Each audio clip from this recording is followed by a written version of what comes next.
Hello, in this presentation we will compare QuickBooks Online, QuickBooks Desktop, and Excel. Hello, in this presentation we will set up a QuickBooks Online account for a new business within QuickBooks Online version. We will have a comprehensive QuickBooks Online course soon, if not available yet. We also have a comprehensive Excel course which complements the QuickBooks courses and a QuickBooks Pro desktop version course you can find at the link below. We are now at the Intuit website. Intuit is the owner of QuickBooks, so we're at quickbooks.intuit.com. This is where we're going to register for the online version. I'm going to scroll down to the options and the products that QuickBooks has on this page. Note as we scroll down that QuickBooks does have multiple versions of the software, including an on-ground or desktop version that we would download and an online version. We're going to be looking at the online version here. The QuickBooks Pro is the most popular desktop version. We're not going to go over the pros and cons at this point. We can take a look at that at a later time.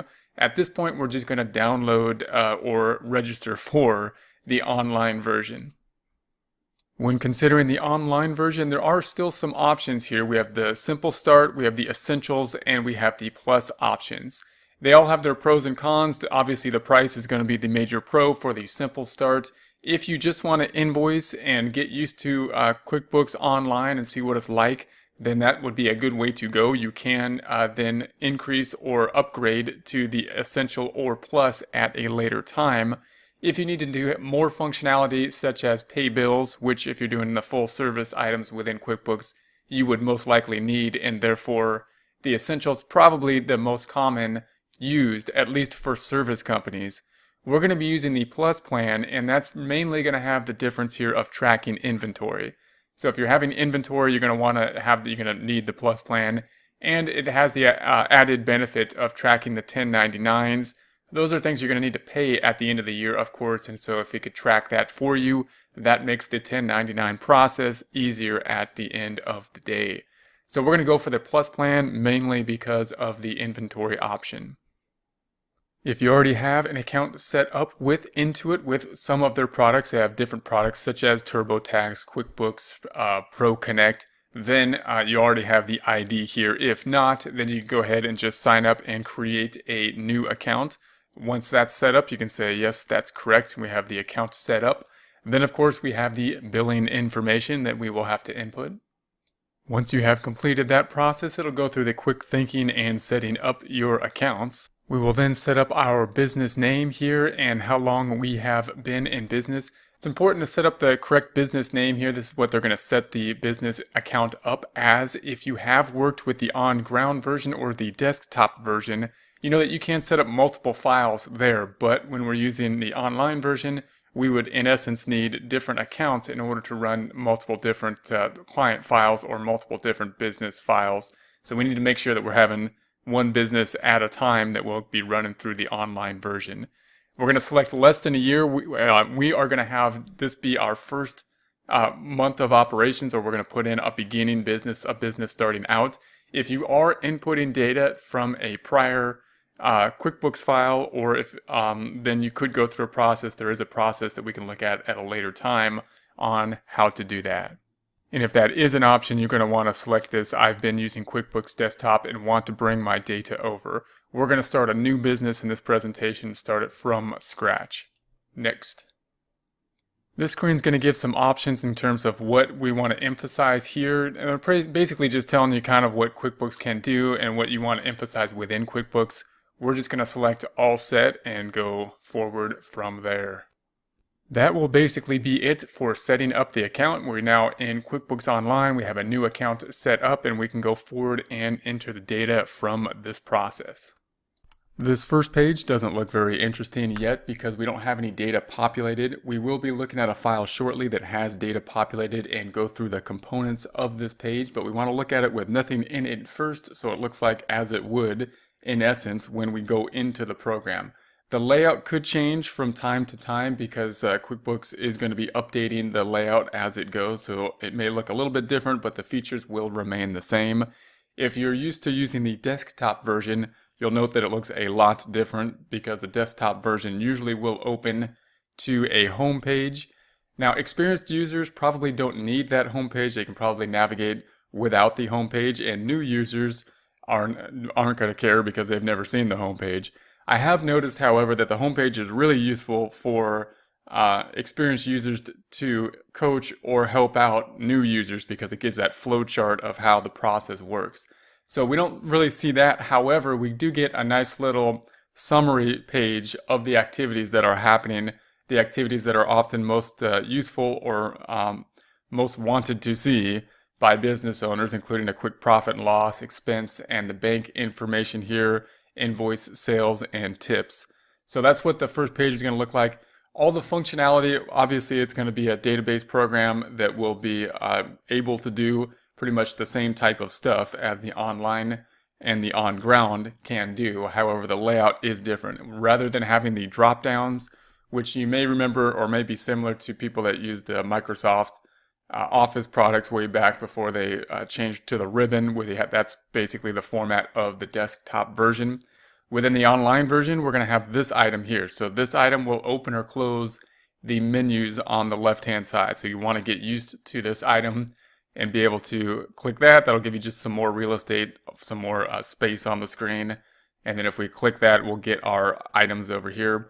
We are currently in the dashboard. That's going to give us this quick look of what is going on. Not too much activity here. We don't have any activity until we have something going on. Then we've got the banking tab. And we'll go through these tabs a bit more in depth as we start entering data and look through a file that has more data. But we have the sales tab, and once you go into these, you want to check the tabs up top and see how to navigate through this. We got the customers up top here. We can enter new customers, products, and services. And then we've got the expenses. So expenses here, and then the vendors, that's who we owe, that we can enter there. We have the employees, of course, and we'll enter our employees there. Reports tab is going to be where we navigate around and get to the reports. Here's our tabs up top, my customer reports and whatnot.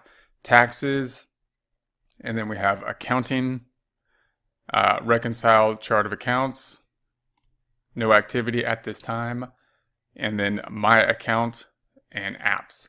We also have this information over here. You're going to want to select this plus item, and this will have most of the functionality in a nice quick area here. So when we want to create an invoice or receive payment, a check, bills, most of the normal thing, process payrolls, this is a way we can go into that and do that pretty quickly. You also have this cog over here, and this will give you some more company information, how to set up your lists and other tools.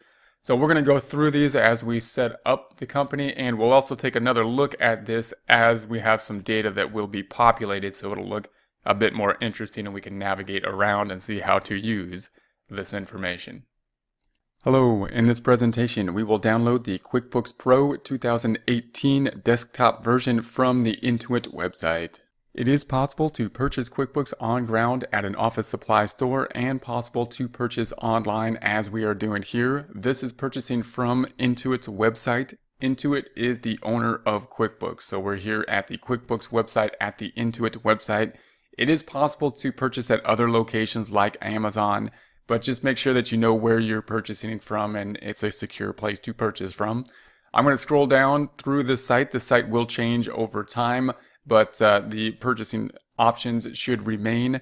Note that QuickBooks has an online version. We'll do a comparison with the online at a later time. There's pros and cons to the online version. We here are looking for the desktop version to actually download it to the desktop and work through the desktop. That's kind of like the original QuickBooks version, and that's what we will be working with here. I'm going to scroll down to the options. We're looking for the products, and we're looking for QuickBooks Pro. So I'm going to click on QuickBooks Pro. QuickBooks will update the software pretty much every year. These are the options we have here. We got QuickBooks Pro 2018.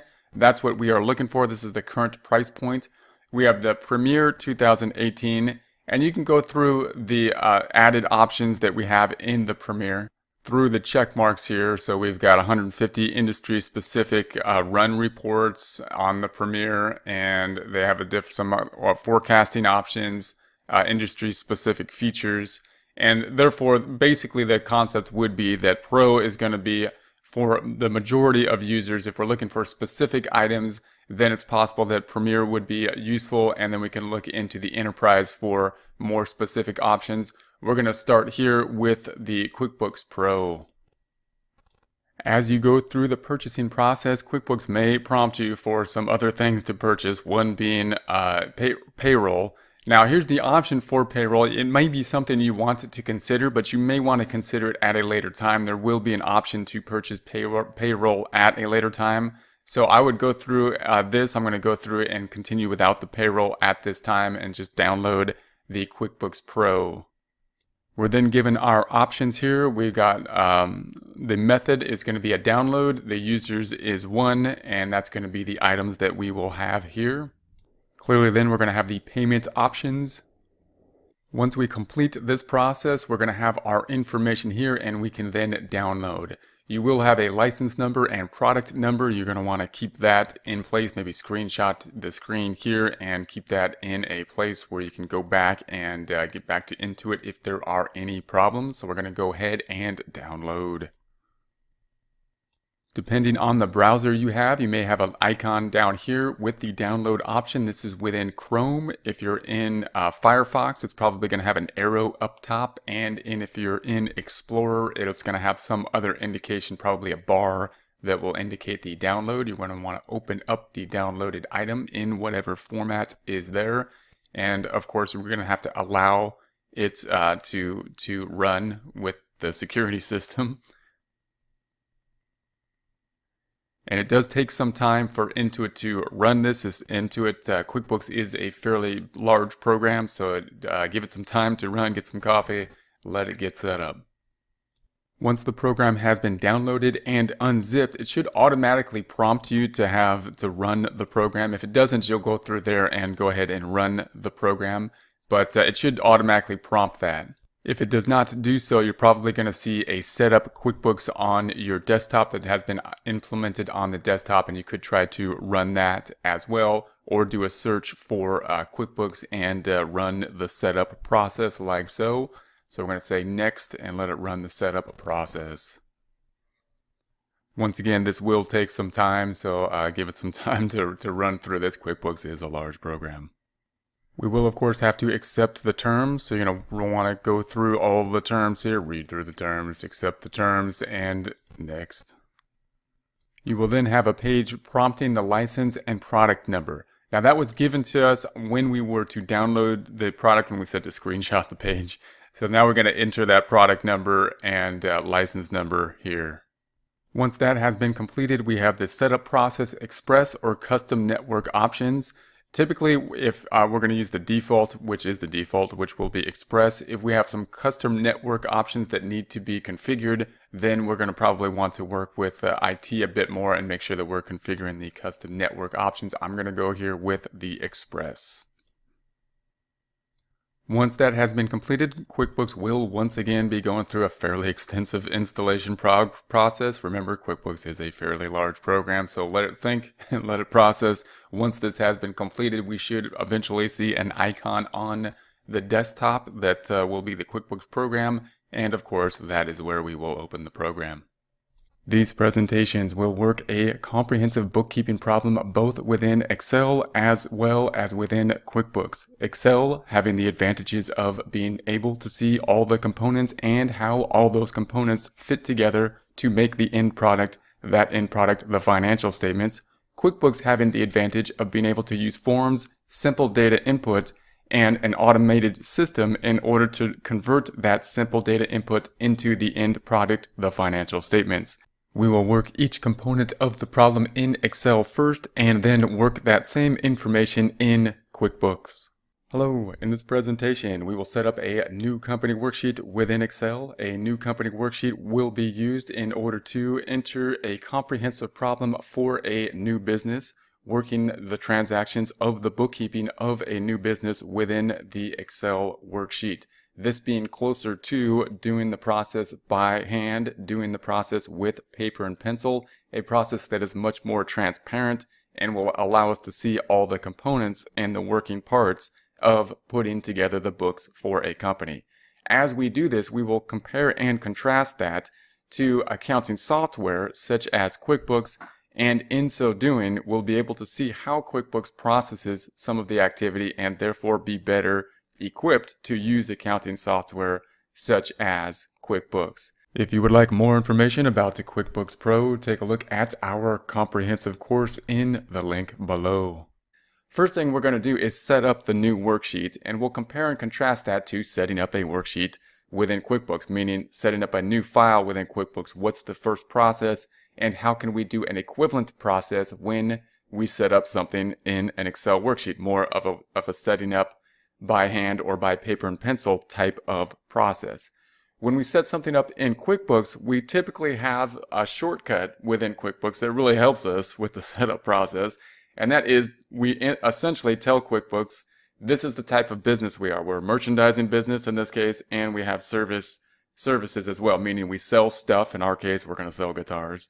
And we also have services. Therefore, telling QuickBooks that, QuickBooks can automatically generate what we will call a chart of accounts here, and just give us chart of accounts that we can start working with. We can start building our transactions with this automatically generated chart of accounts. That, in essence, is what we will first have to generate within our Excel format to work the problem forward.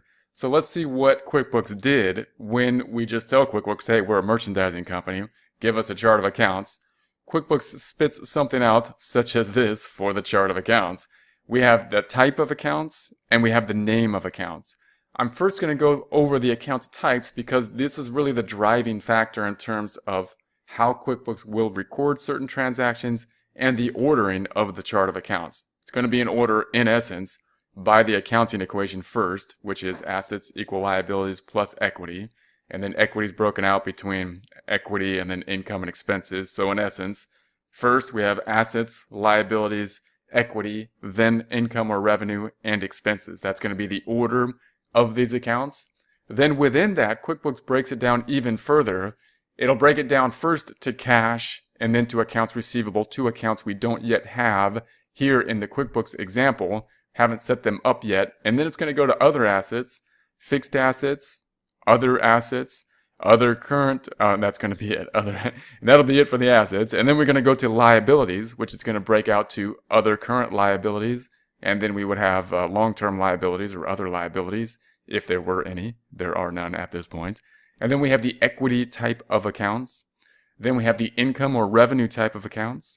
Then we have the expense type of accounts, starting with the most important expense type, that of cost of goods sold, followed by all the rest of the expenses. If we look at the accounts over here, we note that they are not in order by alphabetical order. We have an account that starts with A, but then it goes to furniture and then something with an S over here and whatnot. So it's not in alphabetical order. It would not be in order of account number, not primarily, although if we were to set up account numbers and do it well, we would set up the account numbers to follow the same ordering of the account types so that it would, in essence, look like it was in order by account number.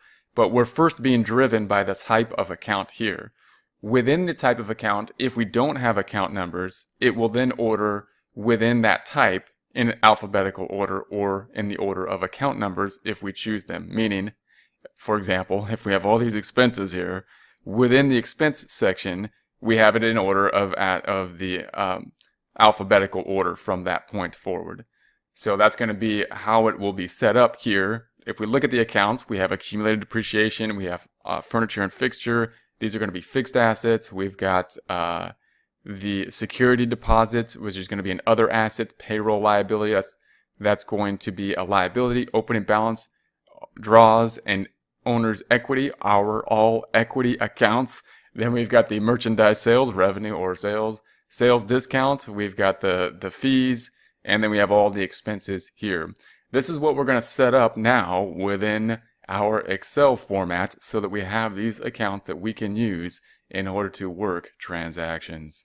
As we set up Excel, I'm not going to go through the actual setup of the whole process. I'm just basically going to go over the worksheet that we will be using and then look through that worksheet. If you'd like to get something on in terms of how to set up this whole worksheet, then we can do that at a later time. But for now, We're going to go over its components and then use a worksheet like this in order to see the detail of the transactions that would be done within accounting software. In essence, we're going to start with a chart of accounts. This chart of accounts is just a list of accounts, and again, it will be in order by assets, that in our case will be in green, and then liabilities, then equity, then income and expenses. It's not further broken down into any subcategories here, although it's going to be in a similar order. Typically, the idea would be that we would want it to be in order of liquidity for the assets and things like current liabilities before long-term liabilities for the liability type of accounts. So it doesn't necessarily have to be in alphabetical order within the types of accounts. For example, all the expenses don't necessarily need to be in alphabetical order. That's going to be the default for most accounting software, and if you wanted to deviate from that, you can use account numbers, and the accounting software will then order by the accounting numbers within each subcategory. So our first goal is just to list these accounts, and we would just put the accounts here and list them out. Now you might be asking, where would we get this chart of accounts? And like QuickBooks, QuickBooks is in essence compiling the data of the common accounts for a type of industry. So if we choose a merchandising type industry, someone who sells inventory, we can get a pretty good idea of the type of accounts. For example, every company is going to have a checking account. Every company is going to have accounts receivable pretty much, meaning people that owe them money. And then we're going to have inventory assets. If we sell stuff, we're going to have inventory.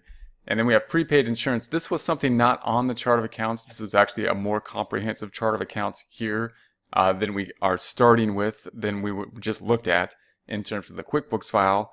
But we're going to add a few more of these accounts here. And then we got the short-term investment, undeposited funds, accumulated depreciation, furniture, and fixtures. Now, some of these we may not, when we first start out, have included. We may not have them there. And we may not have, we could start recording transactions without any accounts, any chart of accounts, and just add them as we go. But that's a little bit more difficult of a process because then we have to add the accounts each time. So what we're going to do is we're going to put all the accounts in place, or at least most of them, and then go through and record these transactions. Then every company pretty much has an accounts payable. We might have a credit card like a Visa account. We're going to have interest payable, which we're going to use later, loan payable, we're going to take out a loan, payroll taxes, unearned revenue, loan payable, and then we have the equity section, and that's going to be the draws and the equity. We will be a sole proprietor. And then we have the sales, merchandise sales, and the rent on the music, service, this is all revenue, and then the expenses, cost of goods sold, and all the other expenses. That will be our list of accounts. Now here we're also going to include the general ledger. And this is something that's not often seen within QuickBooks, because within QuickBooks we typically jump right from a data input like writing a check or entering an invoice to the financial statements, and then QuickBooks or some accounting software will just generate the financial statements, and we don't need to take a look at the other steps. We just say, hey, I just entered a check, what did it do to the balance sheet, or what did it do to the profit and loss or the income statement? But if we get an idea of the process, how to set it up, then we'll see how this stuff is built. That's what we get from working it more in a paper and pencil format, more in an Excel format. And the fact that we can automate it is, of course, great. Once the data is input, then we can set up, as we'll see here, we're basically setting up a program to just automate everything to happen and generate the financial statements. But if we understand what the actual steps are in that automation process, then we can go back when there's problems and we can see what QuickBooks is actually doing. We can interpret what is happening. We can better interpret the financials that are made.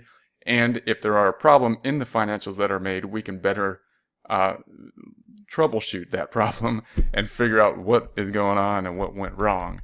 So the chart of accounts then, or the general ledger, is going to be just the same accounts, same order. We have the checking account, accounts receivable, inventory, prepaid insurance, checking account, accounts receivable, prepaid insurance, and inventory.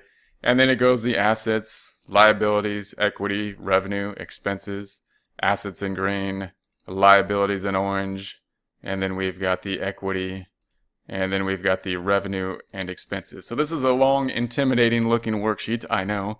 But all we did was put it in the same order.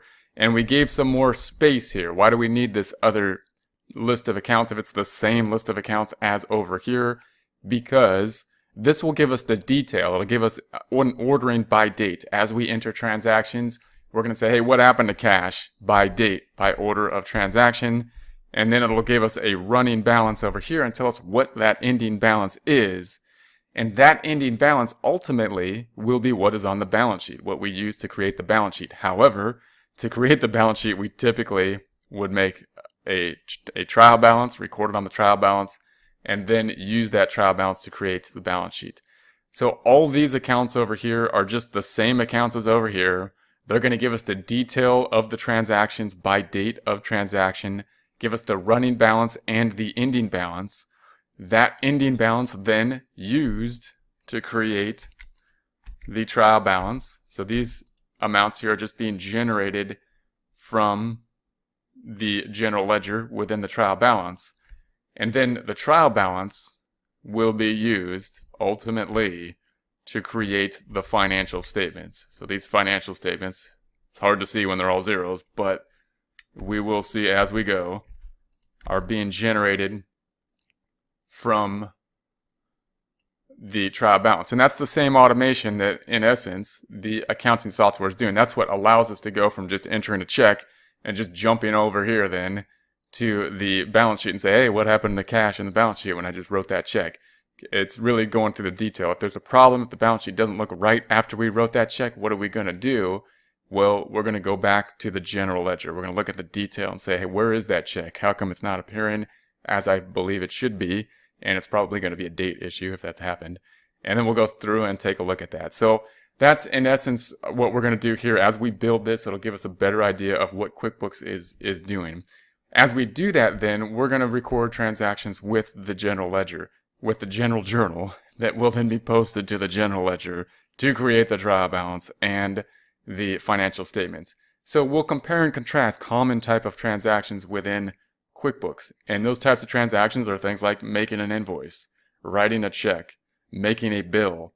And all those transactions within QuickBooks, it's set up, or any type of accounting software, so that we don't really need to know debits and credits. We don't really need to know what's going on with it, how it's being recorded. All we need to know is how to put in the information to enter an invoice or write a check. And QuickBooks automates all the rest of it. What we will do here is we'll do the journal entry that QuickBooks in essence does when we write a check, when we create an invoice, when we enter a bill, and then we'll go through and post it to the general ledger and post it to the trial balance and see what happens to the financial statements and get an idea of how the whole thing will be built in a process that will be closer to done in a paper and pencil process, this transparent process, and that'll give us an idea of what is going on within a computer system. This will help us out if we're, one, an accounting student and we're going to something that we learned theory and going to QuickBooks or some accounting software and trying to see what the software is doing, or if we're someone who has learned a lot about accounting, a lot about how to enter transactions and work with programs such as QuickBooks, and now we want to have a better understanding about how to work the data better within QuickBooks, how to set things up better, how to see how things work. This will give us an idea of how things are working within the QuickBooks program. Or if we're just someone that wants to that's running a small business and we're using the software and we want to get a better idea of what the software is doing so we can troubleshoot types of problems. Hello, in this presentation we will start a new company file within QuickBooks. We will be running a store and the store will be selling guitars. First thing we'll do is run QuickBooks by double-clicking on the desktop icon. Once QuickBooks is open, you may see a window like this, and if you have been working on prior company files, then those could be listed here, giving you a shortcut option to open those directly. You may also be taken directly to a company file that was prior worked on, the last one that you were working on. Either way, if you open a prior company file or if you open this window, we could go to the same icon in order to start a new company directly from that area. We can also use these buttons down here, create a new company, open or restore, open a sample file. We will be creating a new company here. I'm going to show you how to do that, however, with the drop-down. If you follow along with the PDFs over here, they will have a little bit more zoomed in picture, and we'll try to keep a zoom out picture so you can see the full screen when we're actually working with the program. So the PDF next instruction is to go to the File drop-down and go to New Company. Back to QuickBooks, we'll do that. We're going to go to File and we're going to go to New Company, starting up a new company file. Once you open this page up, you get something looking something like this. Now there's a few options. We have the Start option here, which will basically take us through an interview process. We have some other options over here. The Open Existing File, which would open a file we already had. We wouldn't want to go through this process to do that typically. Convert QuickBook data, so if we needed to convert the data. Convert other accounting software, so if we had software somewhere else and we're trying to export that into here, then we would use that process. Set up on behalf of someone else, or advanced setup. We're going to start a new company from scratch, and so we're going to go to the startup. Now note that if you are having a running company and you need to put that information into QuickBooks, although you have prior financial data, we could still run a similar process and basically put that information in as of this point in time, meaning you would basically take the last financial statements or the last financial data, or the financial data you have as of the point in time. We're going to start QuickBooks up and put that in as of your beginning date. So we're going to start the setup process here. First, we have the email and the user password. We could enter this without a password, but you really want to put a password in there because it does protect the data. Just remember, make sure you put that password somewhere secure, so that you have it when you go back to it. It can be a problem if there is not a password, or if you forget the password. So make sure that that is secure as you put the password there. Next, we're going to input the company data, including the business name, the industry, the business type. Then we'll have the EIN number and the address. Note that the red asterisk here means that these are required fields. So if you're setting something up really quickly, then those are the ones you really have to have. And the other ones, of course, if this is a long-term business that you're going to be working with a lot, probably want to enter this data. The address and the city and whatnot will be used when we start formatting documents such as invoices, such as bills. Here's the data we will be using here. So if you want to follow along with this example, we're going to say we are Get Great Guitars. The industry will be the retail shop or online commerce. You can select this icon here to help you find that. We're going to be a sole proprietor rather than a corporation or a partnership. We're going to use this EIN number. Remember that the EIN number is really just the tax identification number. It's kind of the social security number of the business. If you are a sole proprietor, it may be the social security number. You may want to leave it blank if that's the case, but it will be used in some areas, including like 1099s. If you have employees, this is a required field. If you don't have employees, then well, if you have employees, it's a required field to fill out the W-2s, which you'll need to do with some type of EIN number. If you don't have employees, you may still want to get an EIN number so that you can issue 1099s without having to put your social security number on it. That's an issue just to go to the IRS to get an EIN number. Then we have the business here, and this is going to be the address, 244 West 23rd. We're going to be in New York, and the zip code 90011. I'm going to keep the phone blank for now, and that will be that. Next, we will create company. It will take a little time to load up the company. We are going to start a new data file, so it's basically creating an entirely new QuickBooks file at this point. We currently have this update. QuickBooks will give you some updates as we go through this, and the updates could be things offering you something like a payroll service or something like that, or just telling you what the updates are. You do want to add the updates from time to time so that you're the most current with the QuickBooks software. It is something that if you're connected to the internet, and you should be, then you'll get continual updates within the QuickBooks software and continual service packages and whatnot that will update the software as we go. So that's what we're basically saying here. You may get some other pop-ups such as this one, which is get paid faster, payments, payroll, checks and supplies, all great stuff, but not stuff we're looking into at this time. They are stuff that you can look into at a later time. You will probably see more information, more pop-ups basically related to, you know, these types of items as you work through this. These are items that are useful, both obviously payment methods, setting up payroll, something that we discuss and will continue to discuss, and save time with printing in terms of having checks and ordering checks are all things that could be very useful to have. But right now we're just going to be working with QuickBooks itself, so I'm going to close that up. QuickBooks does offer the tour. We've taken a look at some of these items before, but when you set up a new file, it'll give you a bit of a tour here that you could walk through and see through that. But again, I'm going to go ahead and close this out for now. QuickBooks will typically open to the home page here. Just going to check a few things. So first I'm going to go to this drop down. We're going to go to the lists drop down and take a look at the chart of accounts. Lists and chart of accounts. Just to note the chart of accounts that we have here. Now this chart of accounts was generated by QuickBooks by choosing a shop, a retail shop. Note that if we were a service company and we chose a service company, we would get a different list of accounts.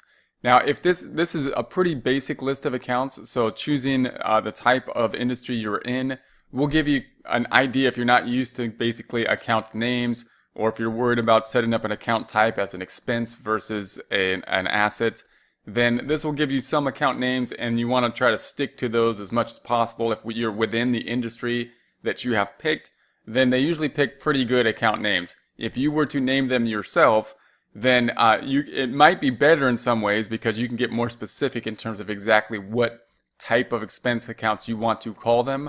But if you use the standard accounts here, they're going to line up more often to standard account type categories, which could be good for benchmarking. It could be good for making financial statements. It could be good for the tax returns because it'll tend to group them in accounts that people like accountants recognize more clearly. But there's pros and cons to that clearly because they may not be accounts that you recognize as clearly. And if you're running the business, you might want to name an expense account something specific to you. So we can add expense accounts as we go and make custom expense accounts. We might have more accounts here than you need in terms of these types of industries. So you could go through these and we could actually delete some of these expense accounts and some of these accounts overall if they're not something applicable to the particular business. Typically, the expense accounts would be the ones where we have more expense type accounts than any other type of account. But again, generally not too bad of a list. Good thing to start with. It kind of limits our ability to make mistakes by adding accounts in the wrong category or something like that. I also always like to go to the View tab up top and go to Open Windows and Open Window List, and now we can see the windows that we're currently working with at this time. The next item of our instructions on the PDF is to go to the Adjusting Preferences. So we're going to go to the Preferences here and look through all these preferences and see which ones we want to keep, which ones we want to change. In order to do that, we're going to select the drop down for the Edit drop down and go all the way down to Preferences just as it has in the PowerPoint slide, in the PDF slide, and then we'll see these Preferences icons. I'm going to pull this over to the top. Now, if you take a look at the PDF, it'll zoom in a bit more. I'm going to try to keep the big picture screen here so that we could see the big picture and where we're actually at in terms of QuickBooks as a whole. So we're going to start off here. We're going to go up all the way up to Accounting Preferences. Notice that on the left-hand side, we have all these different categories. And then on the right-hand side, we're going to have oftentimes two tabs and go into these preferences within each of these categories. So we got a lot of preferences, so we'll go through these. We're going to start with the Accounting Preferences. We have two tabs up top. We've got the My Preferences and we've got the Company Preferences. Obviously nothing here in the My Preferences. We then will go to the Company Preferences. So if we look through these, the first one is Use Account Numbers. Now, if you're good with account numbers, I highly recommend using account numbers. But if you've never used account numbers, it's really easy to misnumber your accounts. And therefore, the numbers will actually be out of order and they'll be pretty much useless if they're not properly numbered. So properly numbered accounts mean that all the asset type accounts should have the same sequence, and then all the liabilities should have the same sequence, and then all the equity should have the same sequence, and so on, so that it will be in order of assets, liabilities, equity, income, and expense. Then within those categories, the number sequence will then number in accordance to the number categories rather than alphabetical order. So note that the numbering is basically the second thing that does the ordering system, the first being the account type, and therefore we have to create the numbering system in accordance with that type of ordering system. If you're not familiar with that, you can just not check the numbering system and it'll still order it in terms of assets, liabilities, equity, income, and expense, but within those categories it'll order by alphabetical order. The problem with that is that every time you create a new account, it'll shuffle up the accounts in accordance with alphabetical order rather than some other method that might be better in terms of which accounts are used most often, possibly might be a better method. And then we've got required accounts. We want to have that checked. Use class tracking for transactions. We're going to have that unchecked. Automatically assign general journal entry numbers.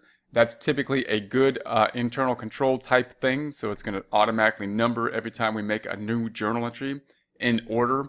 Warn when posting a transactions to retained earnings. This is typically another thing that we want to keep in as the default. When we have retained earnings, we don't typically post to retained earnings or whatever account we're closing out to, whether that be the capital account or retained earnings. If we do have something posted there, it's usually something funny happening. So it's kind of good to see the warning here. That's usually just the account that the system closes out to. So then we're gonna have a warning if transactions are 90 days in the past. Now this is a good warning typically to have. We're gonna delete this warning because for this purposes we're actually going to be working out in the future, just so we can work through this problem. So we're not going to be working in the current time. We're going to be working in basically a future time, and therefore these would be very annoying in this problem. So I'm going to check these. If you're following the date ranges we are using, then uncheck these. If you're not, for other preferences, then keep those checked. Next, we'll move down to the bills here. So we're going to go to the bills on the left-hand side, bills. And when it says changes, save changes, do you wish to save them? We're going to say yes, because we just saved the changes to the prior tab, and that will save them. Remember that you still do have two tabs up top. We're currently in the Company Preferences tab rather than the My Preferences. And here we have bills are due 10 days after the receipt. That's a pretty good default to have, so I'm going to keep the bills there. Warn about duplicate bill numbers from same vendor. That's a good check to have, so we'll go ahead and keep that. Paying bills, automatically use credits. We're not going to have that. Automatically use discounts. We're just going to keep the defaults within this item here. Then we're going to go to My Preferences, and there's no items within My Preferences. There are no preferences here, so we're going to move on to the calendar. Within the Calendar tab, we once again have the My Preferences, and we've got the Company Preferences. We're basically going to keep the defaults as given in the calendar, and then we're going to move on to the checking here. So we've got the checking account. We're going to start with the Company Preferences, so in the Company Preferences side, and we're basically going to keep the default for most of these. We have print account numbers on the voucher. It's defaulted as unchecked. We're going to keep that. Change check data date when non-clearing checks is printed. We're going to keep the default. Start with payee field on check. We're going to default as unchecked. Warn about duplicate check numbers. That's a good safety to have, so we're going to keep that checked. If we duplicate a check number, we're going to tell ourselves that. Autofill payee account number in check memo. So this is also a nice thing to have, this autofill as we go. It's going to save us time as we move forward, so that's a good thing to have. Select default account to use. Open and create checking accounts. We're not going to set the defaults at this point. This could be useful in the future in order to save time. So you may want to look at that in the future. Bank fees, view and enter download transactions. Express mode, create rules automatically. Always ask before creating rules. We're going to keep the preferences there, the defaults, and we're going to go to My Preferences. When we select the My Preferences, we have the open write checks, the open the pay bills, open the pay sales, and open the make deposits. What we're going to do there is we're looking to have the actual checking account, our main checking account, be used, but we haven't entered the main checking account yet.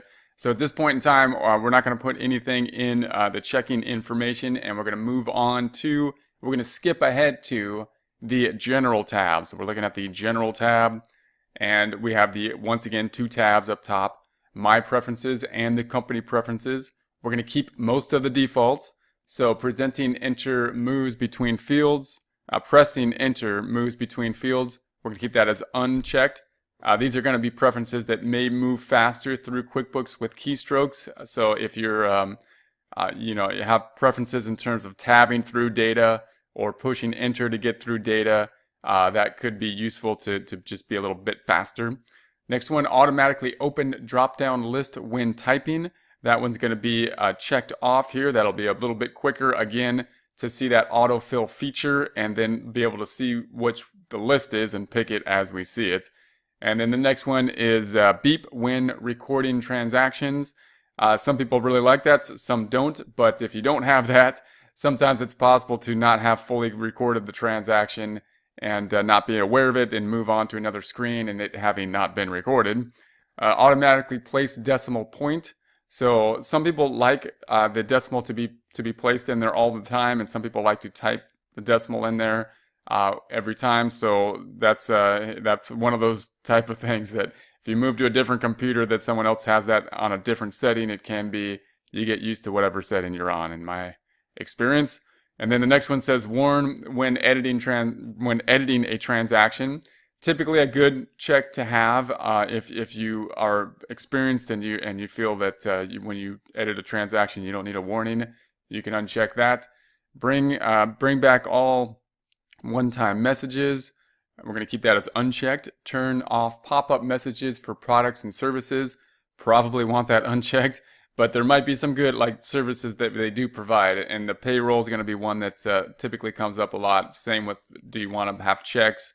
Do you want to have other type of billing options and credit card options, which are all things you may consider in the future.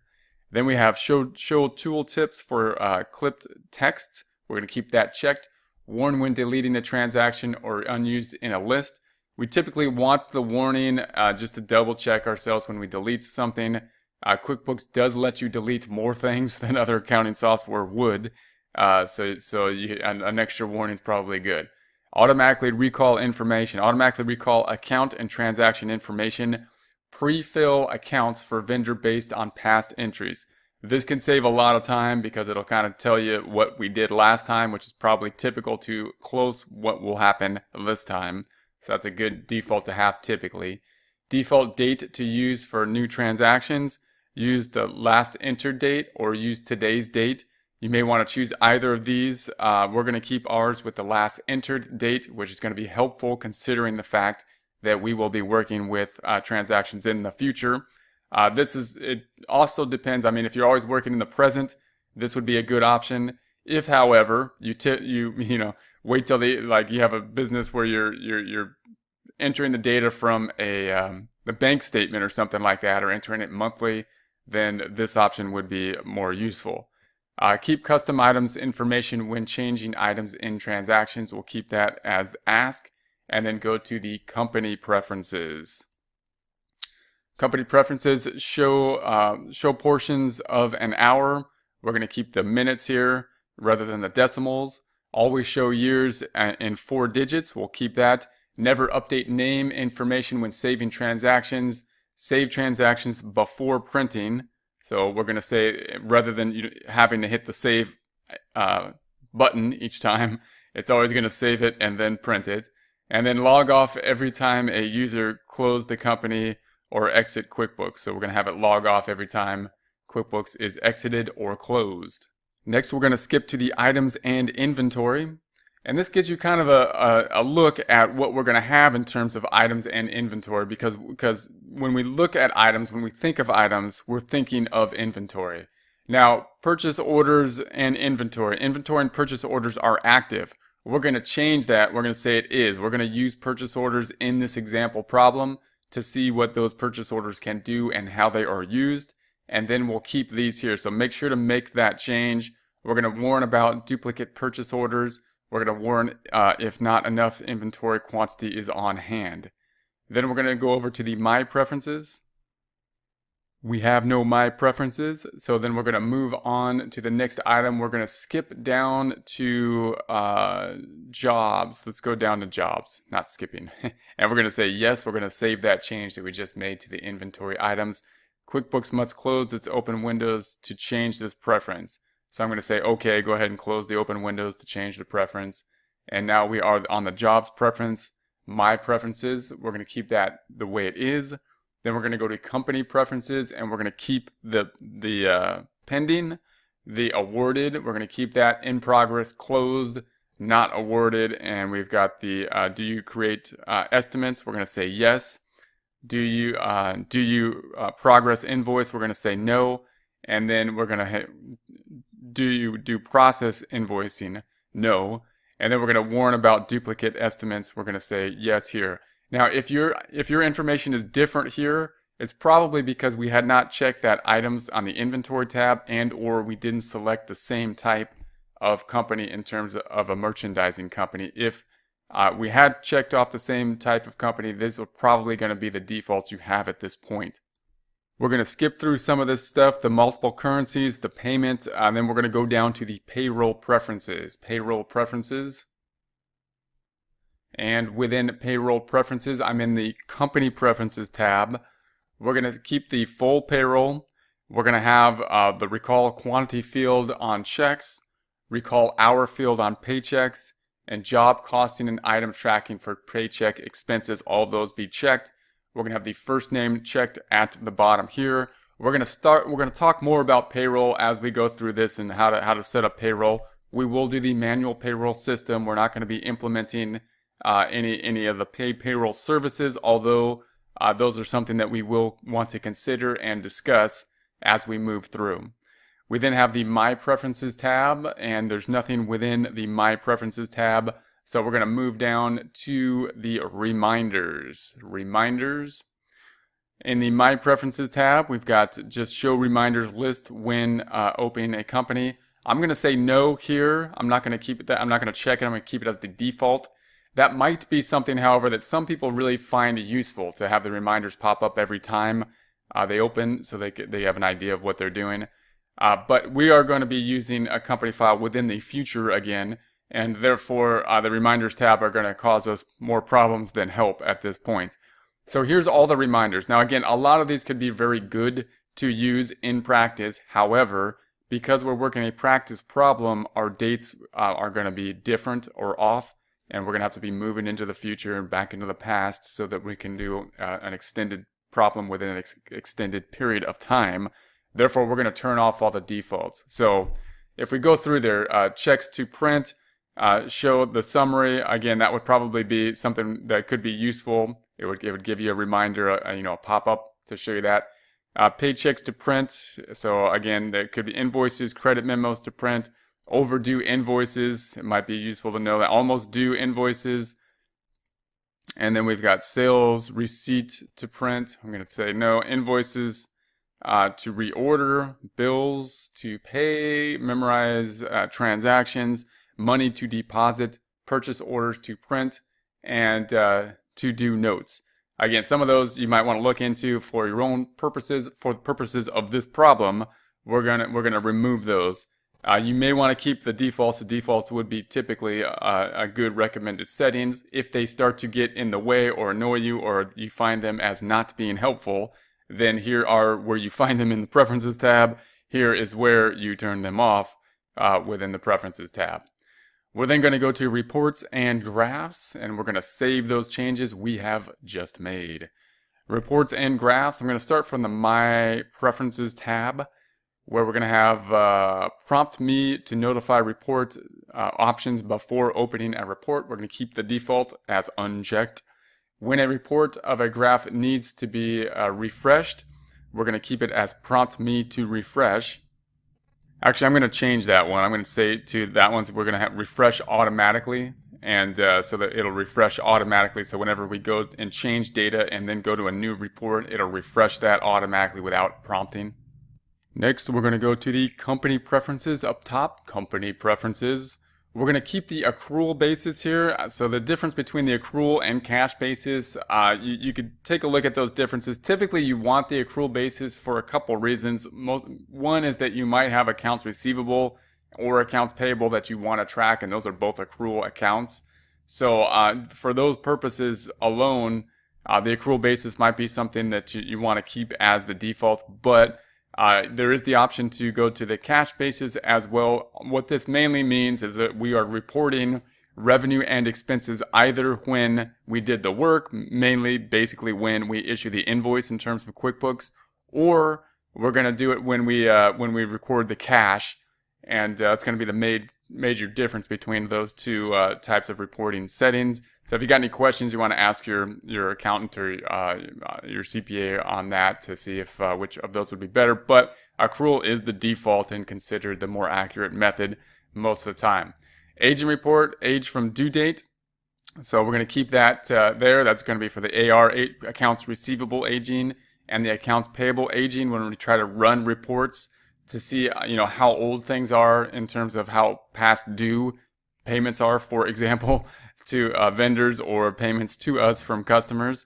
Reports show items by name and description rather than name only. We're going to keep that as the default, and reports show account by name only.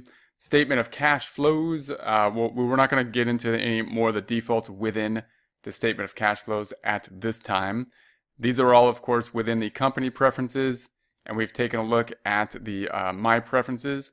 We're going to move down to, we're going to skip Sales Customers. We're going to go to Sales Tax, and we're going to save changes that we have made.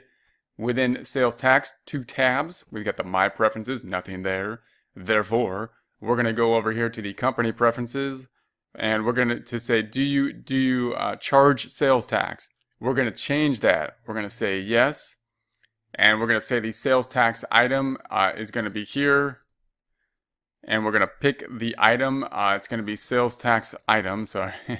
And that's going to be the item that we're going to have, sales tax name. And then we're going to pick the default for the sales tax amount. Now we're going to keep things fairly generic here. We're going to call it the sales tax. We're going to keep it the sales tax. We're going to have the name be, 5% being the percent, that not being the actual percent, but the percent we'll use just for an example problem to show the demonstration of sales tax. Clearly, it'll be different from state to state as sales tax is a state tax. Next, we're going to have to select the agency. So I'm going to go ahead and select a new agency. And this is basically just the vendor where we're going to pay the sales tax. Now, I'm just going to give it a name so that we can basically record the sales tax as we go. This would be who we are writing the check for once we collect the sales tax. So whenever we make a sale and we have to charge sales tax, we're going to collect the sales tax and then pay it here. Again, this will change from state to state, so I'm just going to keep this generic and call it New York State sales tax, just to have the vendor. That's who we're going to pay in this process. So whatever state you're in, you're going to have to figure out who you're paying your sales tax to, and then how much the rate is, and then we're going to have to be able to collect that and then pay that to the vendor, that being the government agency involved for the collection of sales tax. I'm not going to fill out any of the other information and keep this nice and generic. Note that we have the address here, the payment settings, just like we would for the vendors, and we'll see this more once we get to vendors. This is just a typical vendor window that we'll work with as we go. So there we have that. We're going to say OK, and sales tax will then be set up. The rest of the sales tax we're going to keep within the default settings. So we have identify taxable items as T for taxable when printing. When do you owe sales tax as of the invoice date on the accrual method, and that's what we're going to keep with. And then when do you pay the sales tax? We're going to pay monthly within the sales tax. So we're going to collect the sales tax throughout the month on sales we make that are subject to sales tax, and then we're going to make the monthly payment based on those collections that we have made to the vendor that we have just set up. So we'll see that process as we move through this. That's going to be it, however. We're not going to do any more on the preferences. So finally, we have completed all of those preferences and can now move forward to setting up our company QuickBooks file further. Make sure to make all existing customer taxable, make all existing non-inventory. I'm going to say OK as we move out of there. And that's going to be it for the preferences.